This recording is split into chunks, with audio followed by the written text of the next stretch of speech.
Welcome to this Zoom Café, and the idea really is to make it a cafe. So I hope you have also prepared a drink, or even some food is allowed on this call, because for some of us it will be the lunch break. So feel free to eat and drink during our time now.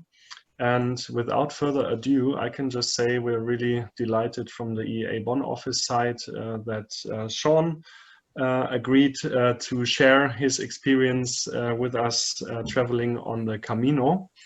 And I've heard from several people, including Thomas Bucher, that they would have liked to join, but were occupied with other meetings during that time, and they especially wanted to join because they have done the Camino themselves, or parts of the Camino. I think nobody on earth has really done the whole Camino with all of the different parts of it. So just to let you know, there are further people really that were interested in it. And I think it fits quite well to the summertime and the holiday season, even if it comes with great restrictions in this very special year. Yeah, we are so thankful for you, Seán, and I would give you the first like 10 to 15 minutes for your input, and then let's see where this takes us, whether we stay with that topic or we move to other topics. So much from my side. We record the meeting, if that's okay for you, also to give others the chance to follow it later on or to click into it. Yes, so great to share this lunch break with you. And Seán, welcome to this call. And Thank you. Thanks. We are looking forward to your Camino stories. So, will I start? Yeah. Yes, well, good to be with you. My connection with EEA goes back to the days when Evangelical Alliance in Ireland was just an idea back in the early 2000s. And eventually it was formally launched in 2004. And I worked as director then for the first 5 years of that when it was going. And that fits in with the Camino story really, because I went on the Camino for the first time in 2006.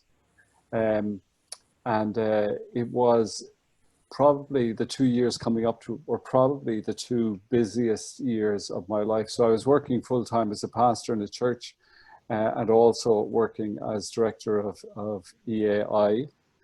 And also doing some teaching as well. And life had become very busy, and I approached the church to talk about the possibility of having a sabbatical during one summer and taking an extended time of leave for study and thinking and prayer and so on. And so I decided then that I would go on the Camino, mainly because a friend of mine had talked to me about it. And that was in the days when really nobody had heard about the Camino, at least not in Ireland. So most people that I talked to about it then had never heard of it, had no idea what I was doing, and thought that I was a little bit crazy, really, to be going off and doing that. But I did have this friend who had done sections of it, and he introduced me to a couple of other Irish people who had done it. And so I got some good help in preparing for it. But my basic idea was that right at the start of this sabbatical, this will be the first thing that I would do. This would be my winding down time, if you know that phrase. So I literally, as you probably all often do when you're coming up to a holiday or something like that, I worked until like 10 or 11 o'clock the night before to make sure that everything was done and all that kind of stuff. And then the next morning I was on a plane to France, actually, where I began the Camino in the Pyrenees in a place called Saint-Jean-Pied-de-Port. So I was going on my own. I didn't know anybody. And it was an adventure. And I decided that I would go with no real reading or anything like that. So I brought with me a copy of the Gospel of John and the letters of John, the epistles of John, and that was the only thing that I had with me. I changed my phone number, my mobile phone number, before I left, so that nobody could contact me other than my wife. I set off, and I was quite excited about it. You carry everything on your back. That's the idea. So you go very simply. You bring 2 sets of clothing, basically. One, you wear one for the day. At the end of the day, you take it off and wash it, put on the clean clothing, and then hopefully it's dry by the next day, and so on. So you travel light. I have to say that after about 2 days, I was so kind of struggling with the whole thing, this slowing down, not having any media communication or anything like that at all, that at the end of a long walk, about a 20k walk, I was sitting on my own, and after about an hour of sitting in this silence on my own, I got up and started walking back the road that I had come, in the hopes that I would meet an Irish couple that I had crossed paths with earlier in the day, so that I could have some conversation with them. So I walked back about 2k and then walked back in with them again at the end of the day. And so by the end of that day, I was thinking, oh, this was really stupid. I don't know why I did this. This was crazy, to do that. By the end of another week, so a week later, this was in June that I was doing this, so it was a nice time of year, the weather was beautiful and so on. By the end of the following week, I can honestly tell you that I felt so close to God in my relationship with God, that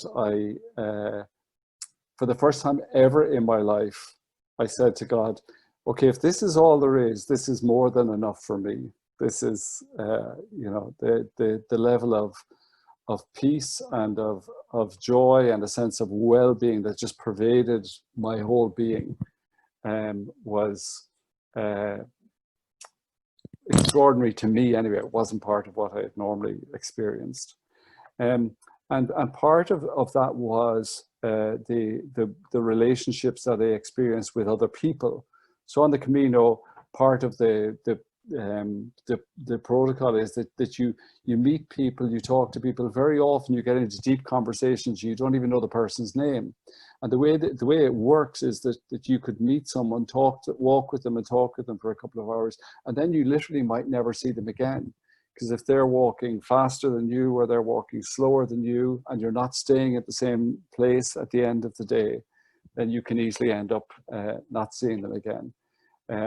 So you end up in these very significant conversations. I decided at the beginning of it that I wasn't going to tell people that I was a pastor or a church leader.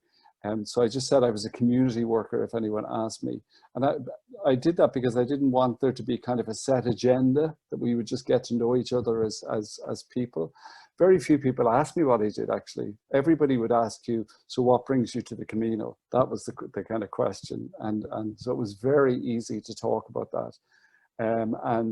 I had the most extraordinary conversations with people, and I had great delight in sharing all kinds of lessons from the scriptures and life with God and so on, but in a very informal and easy kind of way. So much so that by the end of the time in the Camino, I found people coming to me and saying, "Oh, somebody told me I should go and talk to you." That it was just like that, It was also very significant for me in that something happened on the Camino that ultimately changed the direction of my life. I was walking one day, talking to a girl who was just out of university, so early 20s, and we had chatted a couple of times, and I was sort of the same age as her father, that kind of age, and So one day she said to me, just out of the blue, Seán, if you could do anything in life that you want to do, and there was no restrictions of any kind, what would you do? And I heard myself saying to her, oh, I'd open a coffee shop somewhere in the centre of Dublin and spend my days drinking coffee and talking to people about life's big questions. I had never consciously thought to myself, even never mind to anyone else before that moment, that is what I want to do with my life. So it was like I heard myself saying this. It came from within me somewhere. And lo and behold, that's what I've been doing for the last 8 years. So that began on the Camino. It took 6 years to come to reality, but that was really the day that it was born. So that was very significant for me. I came back, of course, when you come back then to the church, they all want to know what's all the things that you've learned when you've been away and all that. And I came back to them following the Camino and following the rest of my time out. And the first Sunday back, I remember speaking to them and saying to them, you know, I'm sure you're all keen to know what it is that I've learned on this time. So I can sum it up to you in 7 words. And of course, they were all waiting then. And I just said to them, we need to learn to live with God. Sorry, that's 8 words. We need to learn to live with God.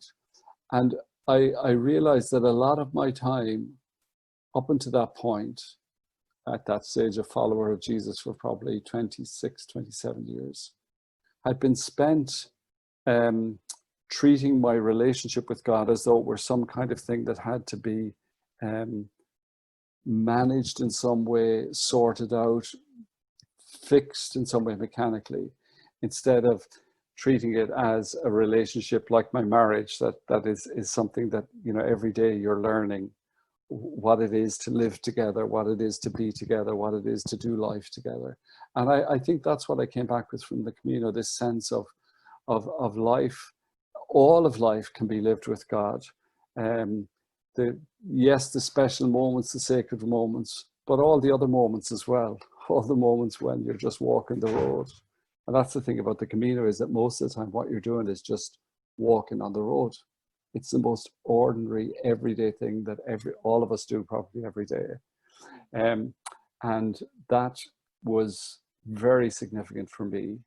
And it not only helped me to see that all of life is a relationship with God, but it also helped me to offer that to other people in a completely different way. So in the years that followed, I brought groups of people back on the Camino, people who were already Jesus followers and people who weren't as well. And we did sort of the introductory trip for about 10 days. And I was just reflecting on this as I was preparing for this, thinking, for many of those people too, it was a very significant time. It was a very significant changing point in their life, including my own brother, who had zero interest in spiritual things or anything like that. But he came on the Camino, and it had a significant impact on his life. And many of them went back again several times afterwards. So that idea that you could invite other people to something, that became much clearer during that time.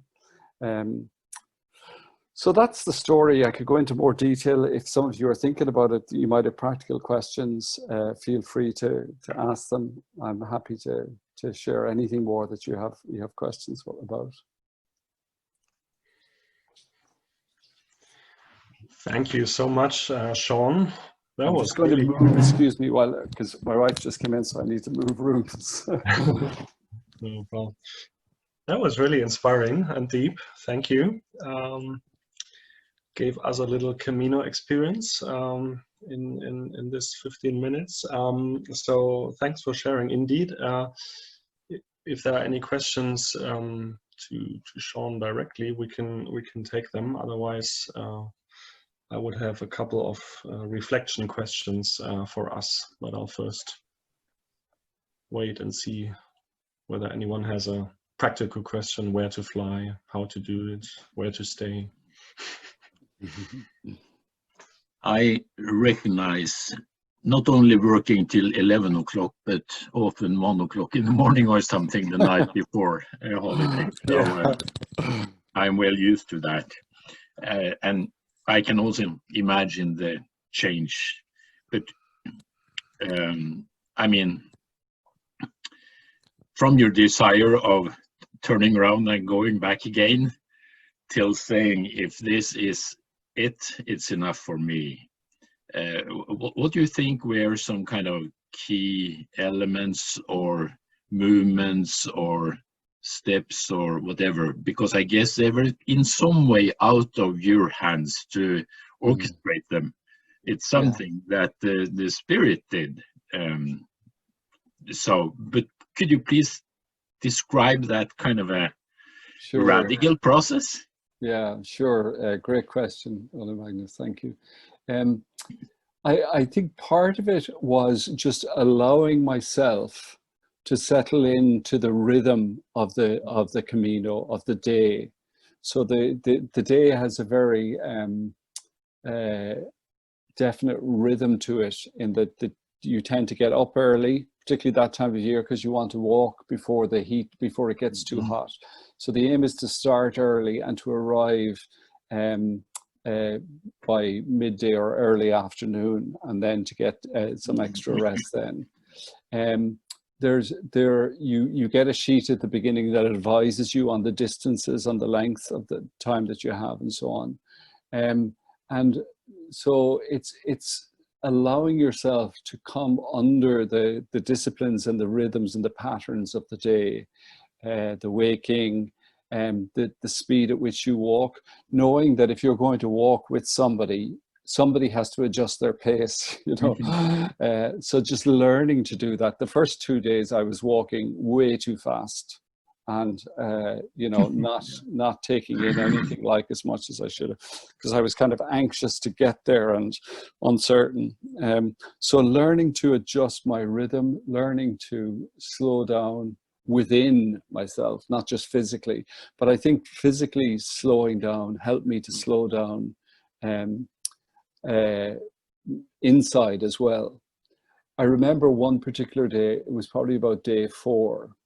I was walking along, and I think of the folk that had stayed in the same place the night before. I was probably first or maybe second, you know, the way that I was walking. And I was walking along a valley coming towards a small town. And suddenly in the middle of nowhere, out in sort of woods and vegetations, there was a chair, you know, completely out of place. And I just sensed this inner invitation saying, sit down, just sit down. So I did, I sat down, and I sat there as all the people that were behind me walked past me, you know, and kept going. And it was like I was being shown or told, part of your problem is the pace at which you live, the pace at which you work, that you never really have time to pay attention, never really have time to discern what's going on. So that inner movement, that first invitation then became a regular thing, where I just arrived at points where I would say, okay, I'm going to stop here now. I need to pay attention here.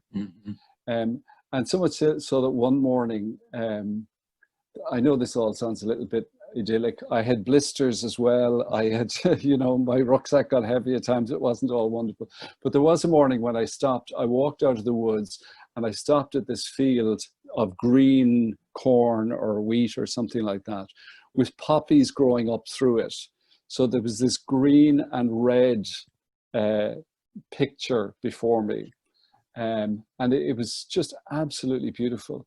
And I just praised, I said, Lord, that is so beautiful. If the sun was shining, it would be even more beautiful, because it was a cloudy day. The sun hadn't shone that morning. And I waited because I knew that the sun was going to come out in response to, I can't explain it, but as I said it, I just knew this is going to happen. Not because I looked up at the sky and saw that the clouds were disappearing or anything like that. I just had the sense this is going to happen. So I just stood and waited, and within 3 or 4 minutes, the sun had come out. and it was even more spectacular than it was already. So I think that process of slowing down, of paying attention to any little inner movement that is saying to you, you know, maybe you need to do this or that. You know, the part of the freedom of the Camino is that you have time, so to use it. And the same with people then, you know, paying attention to whether a conversation is worth giving a lot of time to, or, you know, whether it's not. So some people just want to be on their own. They would say hello and they were left. But then other times you would engage in deep conversation. So that sense of paying attention to that. And it was the combination of all those things that over the days brought me to a sense of, oh, what a wonderful day this was. And then the next day was better, you know, and so on. That was the sense of it. But I should also say that then it went, after about 10 or 11 days, I had to come back to Ireland because my son, who's 19 at the time, took quite seriously ill. So I had to come home. And when I went back eventually to finish the Camino about a month later, it was a very different experience. It was a very tough and challenging experience. And someone who was into Ignatian spirituality said to me later, oh yes, consolation and desolation. So I did experience both of them on the Camino.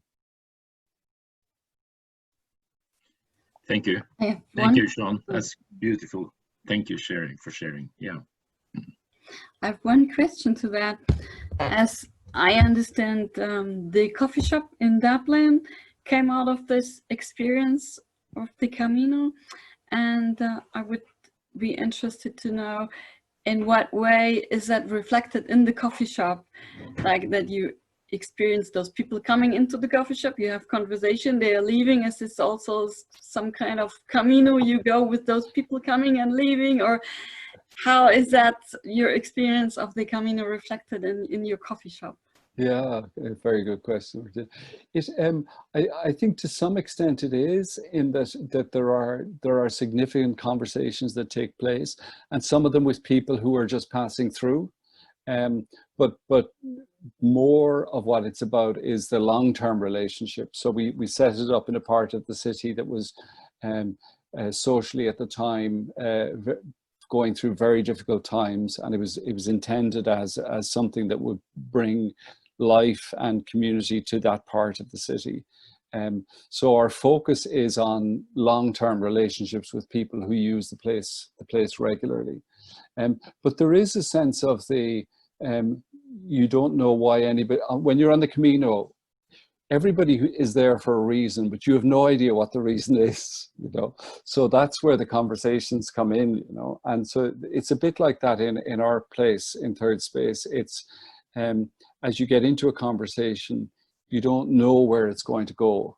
And I find, for example, that I can have a very deep conversation with somebody, and then the nature of the city and the business, you don't see them for 3 or 4 months or something like that, you know. And then suddenly, oh, you're in another conversation again. So in that sense of the unexpected, yes, there are elements of the Camino that are there in that too. Yeah.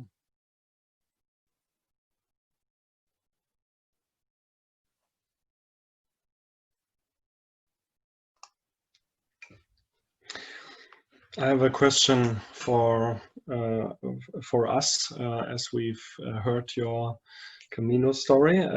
I took notes on 4 aspects that sort of caught my attention as maybe being Camino elements, but that can also come up in other parts or phases of life. So first of all, I found it interesting that you were talking about this winding down time that one needs from very active times of work, and then before you can actually really embark on something new, you need that winding down time. I would like us to, share, whoever wants, what this winding down time looks for you. I think we are all learners there, especially being very active in ministry all the time. You never stop to learn how others maybe have found the secret to it. Secondly, the level of joy and peace that was pervading that you defined as that Camino experience. I would be interested if somebody else on the call also experienced some kind of that deep or high level of joy and peace, and how that came about. Maybe not on the Camino, but in a different situation.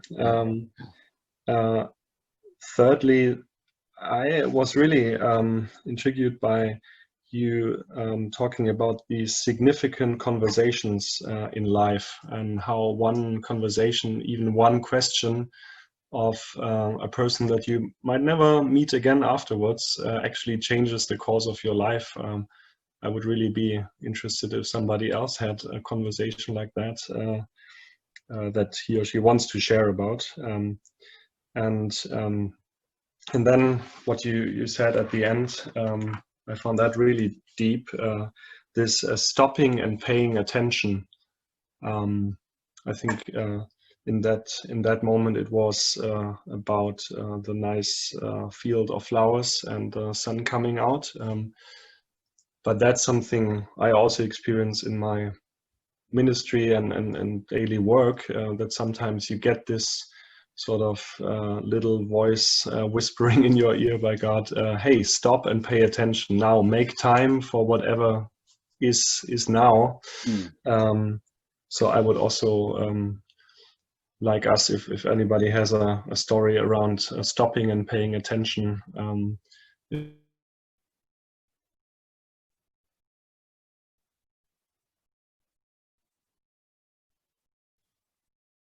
He froze, did he?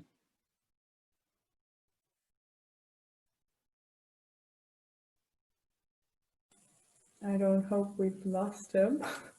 Matthias, are you still there with us? Because we can't hear you anymore.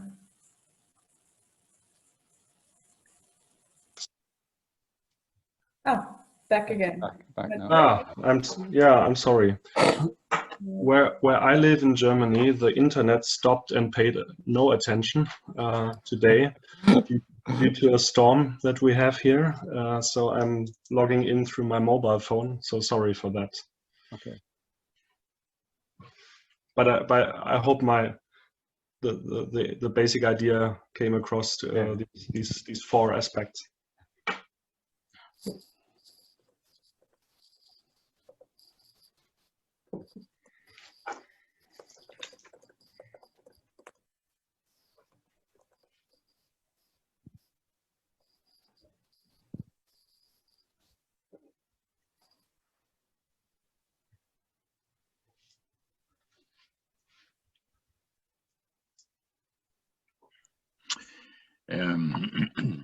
Very different questions,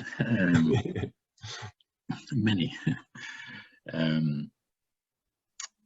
First again, thank you, Seán. I have not walked that distance, but both my wife and I have been much involved with Ignatian retreats, and we have also been running them here in Norway, and have also used them even as a kind of a framing for workshops and seminars, and really to create that framing.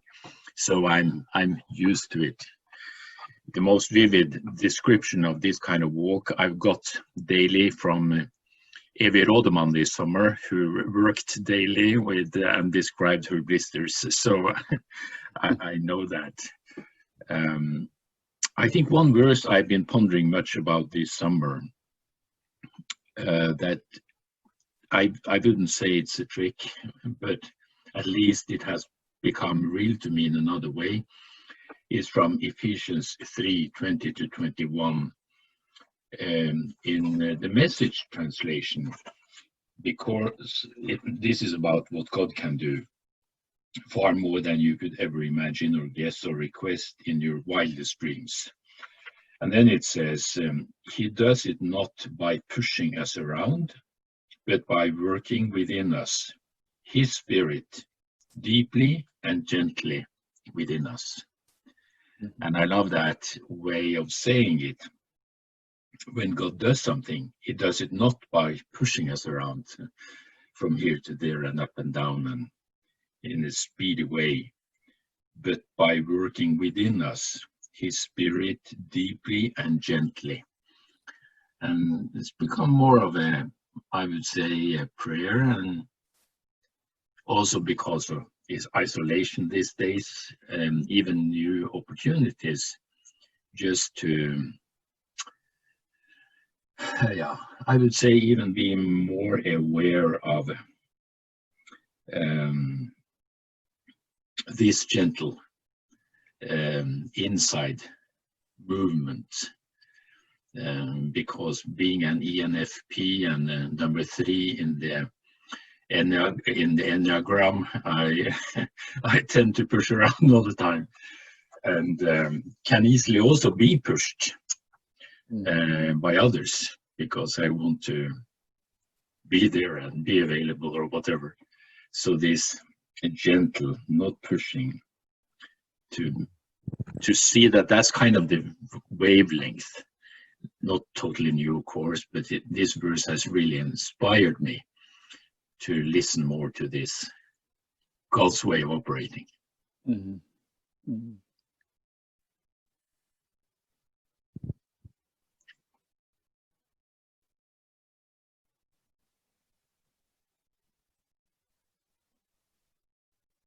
Seán, how much of your time on the Camino would you say broke down in conversations and with other people, and how much of it was solitary time with you, just thinking and being with God, or just enjoying the scenery?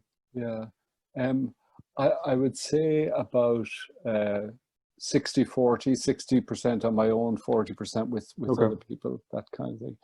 I did consciously choose to get on my own at times, and consciously avoided sort of larger groups. Sometimes larger groups would form, whereas Yeah. I was more interested in conversation with 1 or 2 people at a time, rather than in a larger group. Yeah. But yeah, the most of it was definitely on my own, and that was the most important bit, because that then fed into the conversations. It made the conversations more significant. Yeah. Because I've heard a couple people share about their experiences on the Camino, and it's always been, I mean, the thing you highlighted has always been that their biggest takeaway as well is the conversations with other people on the Camino, other pilgrims, that they really treasured and were insightful. But it's hard for me to really evaluate how much of that determined, I mean, was the, like, I can see that being the great takeaway, but how much of that was actually the predominant time that they spent versus. Yeah. How did you determine how long you wanted to go for, and what your objectives were as far as distance? And it's really kind of mapped out for you. So in the office in Saint-Jean-Pied-de-Port, which is where most people begin the Camino in France, they give you literally just an A4 sheet of paper and a suggested distance every day. So I would have averaged about 20k a day, and the places to stay are limited. You're talking about a lot of small towns and villages, so you stay in accommodation that's aimed at pilgrims. So you could be in large dormitory accommodation with 50 other people in bunk beds, that kind of thing.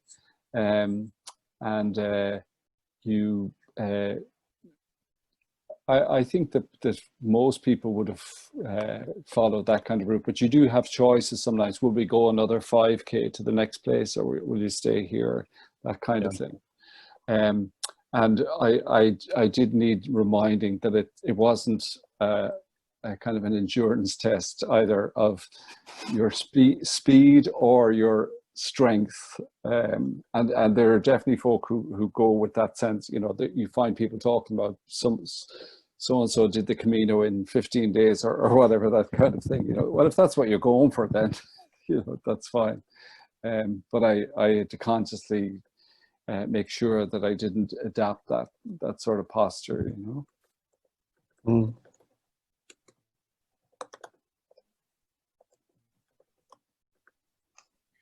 Just one very stupid knowledge question from my side, because you said doing the Camino in so many days. So I've come across sections of the Camino even here near where we live.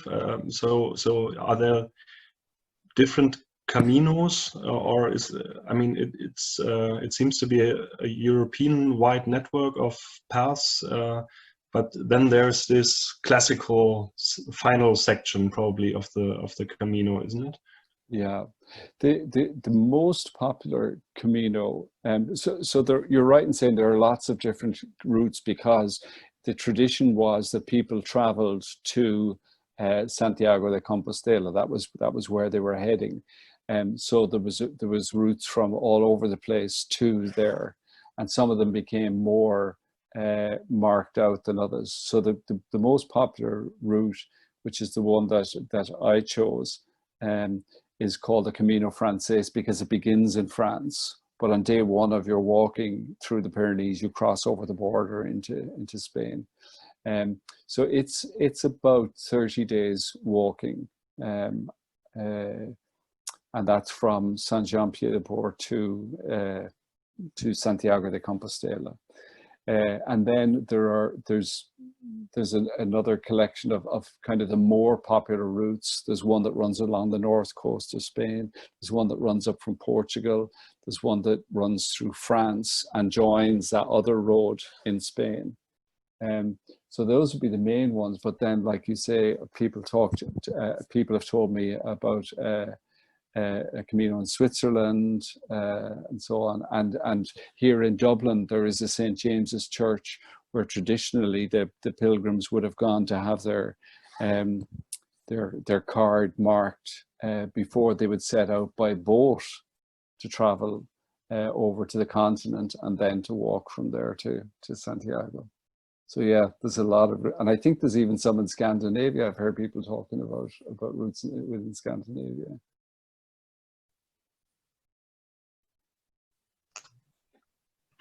Yes, it has become very popular in Norway, walking for shorter or longer distances. And it has been interesting to see that the majority, I would say, of those who walk there would be people from what we will call the official Lutheran Church.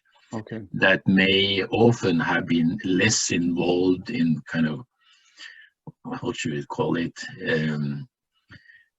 pious, deep things, but more like kind of regular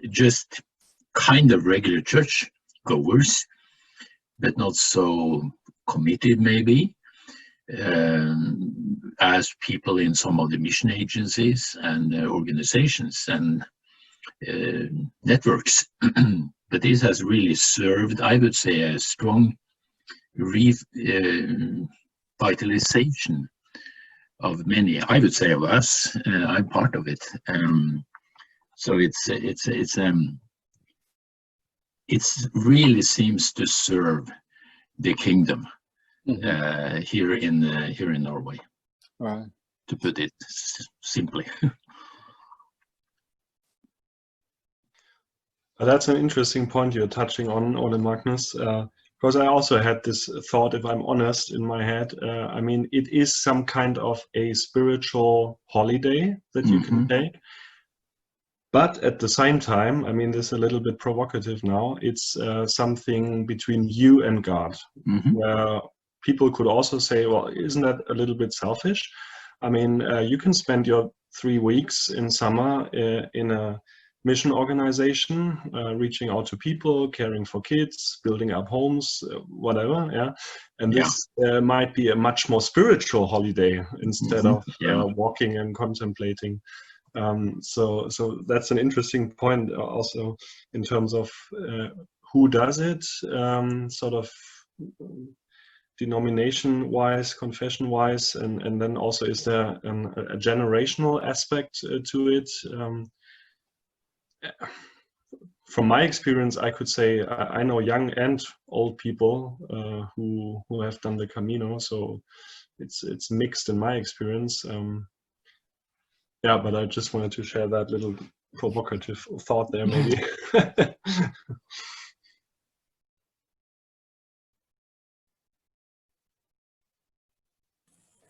Well, actually, just this morning I came across a passage with Jesus being at the house of Martha and Mary. And actually, it's kind of the same topic, right? It's about the woman who tries to serve Jesus and the woman who sits right there and listens to Jesus.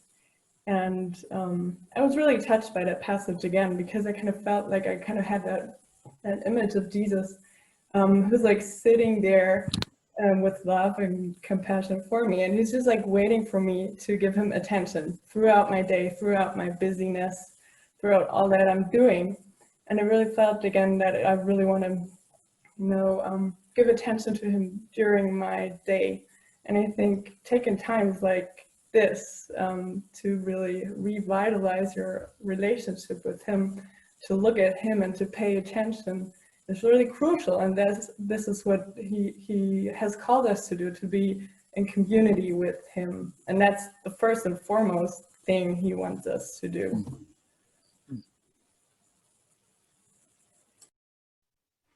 I mean, I think it's dependent on the situation a person is at the moment. You have times in your life you're burned out, and you would not be even helpful if you do some campaign or some active things, because everybody else maybe sees that you are burned out. You need some time to rest, to get recharge your batteries or do something, and then would be better to do some kind, maybe Camino or something else to resettle. And sometimes in your life you feel fresh and you have the power and you go and do something. So I would not evaluate one more than the other thing. It depends on what situation you are in your life. That's what I think. Very good. I think too that the kingdom of God is much more organic than mechanical, and Jesus uses the metaphors of growth and so on a lot when he's talking about the kingdom. So I do think that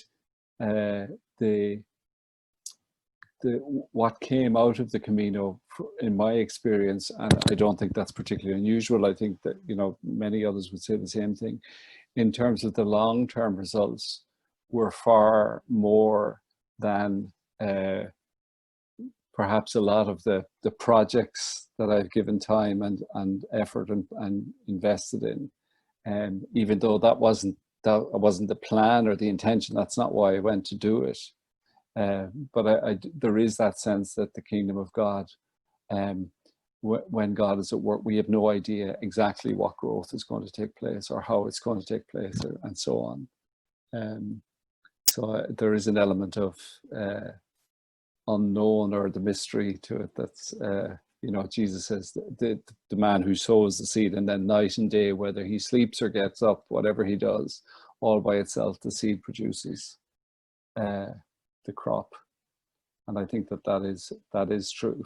And it's helpful for us to be reminded of it at times.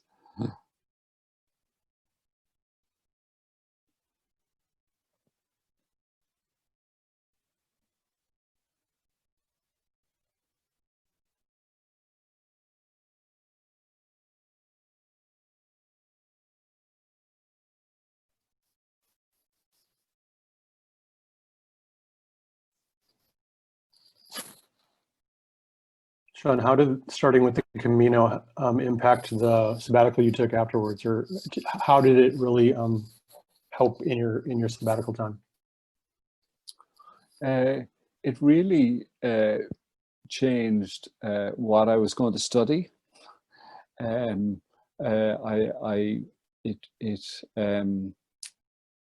developed a focus for me that was much more on this issue of spiritual formation and how God brings about change within us, and particularly how the church can be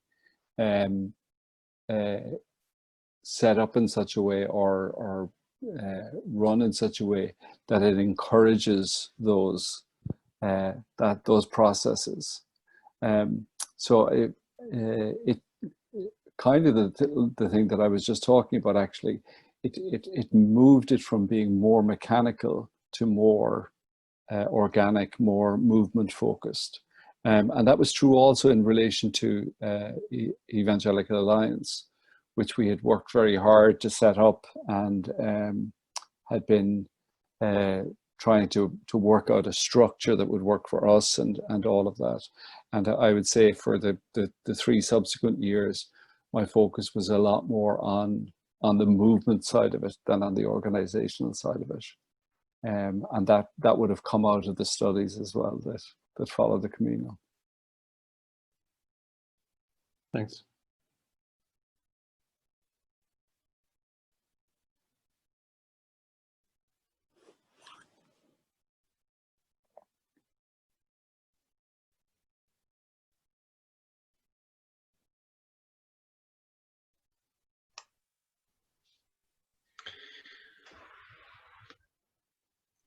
Great. So this has been a very inspirational lunch break, I can say for myself. Maybe you agree. And this is exactly what the EEA Zoom Café is for, to have these times and spaces for exchange, listening to each other. I really appreciate connecting across all of Europe in a split second and joining into something common that we listen to and share. And so first of all, thanks to you, Seán, for sharing. Thanks for everybody who's been part of it. Maybe Seán, if I may ask you to pray with us as we close. Before that,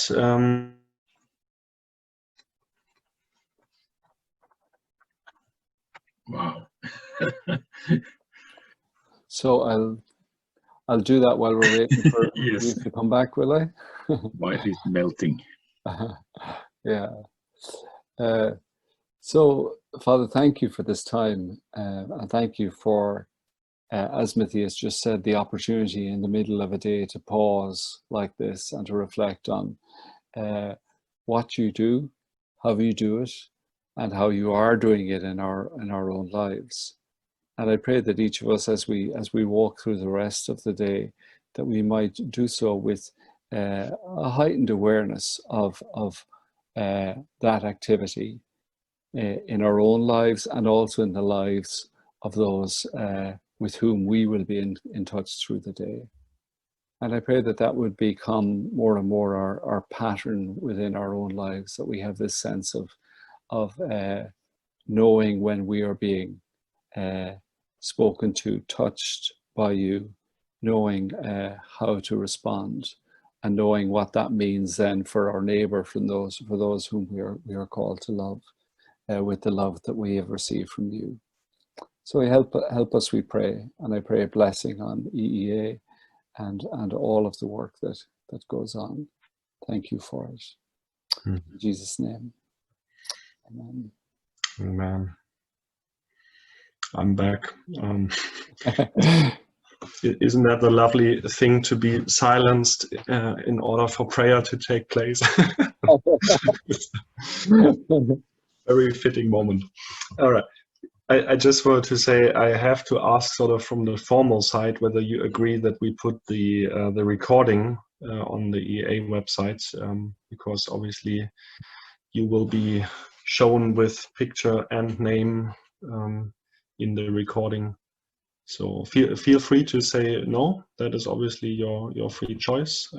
But we also like it if you say yes. Yeah, I have no problem anyway. No objections anyway, Martina? It's okay for me. Yeah? Yeah. Okay, great, thanks. Yeah, then we can share it with others. Yeah, so thanks for being part of it today. The Zoom Cafe will run again at the last Wednesday in September at 1 p.m. CET, 12 a.m. UK time. So see you there if you want, or in other contexts, and have a great rest of the day. And thanks again, Seán.